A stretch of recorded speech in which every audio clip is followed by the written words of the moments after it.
Good morning, everybody. Diane Doyle here in Plant-Based Dallas, and I wanted to make a really powerful soup this morning for a good friend, and I happened to open this up to the sweet potato and shiitake soup.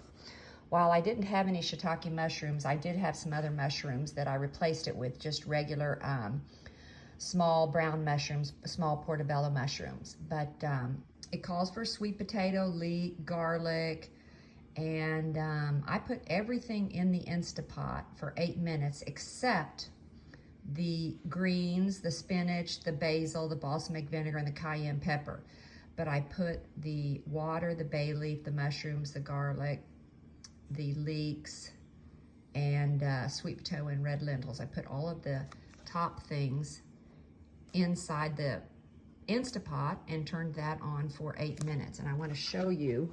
And after it was done, I added all my wonderful greens. And you can see what a delicious, powerful soup this is.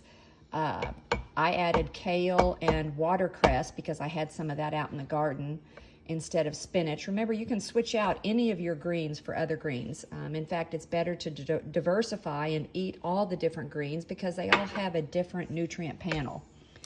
In addition to, it called for fresh basil, and I did have some of that. In addition to the fresh basil, I added, it called for balsamic vinegar. I also added a little bit of lemon juice. I think that really was perfect. And of course, salt and pepper to taste. It doesn't take much.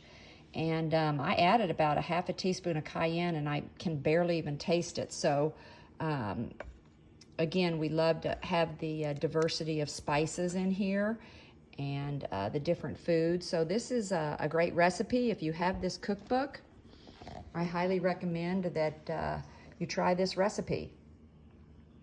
And you could, of course, add any other vegetables that you have to this when you put it in the Instapot, since it only cooks for 8 minutes. It's a powerful, good one. And I also added a dash of turmeric as well. Okay, y'all have a great day. Bye-bye.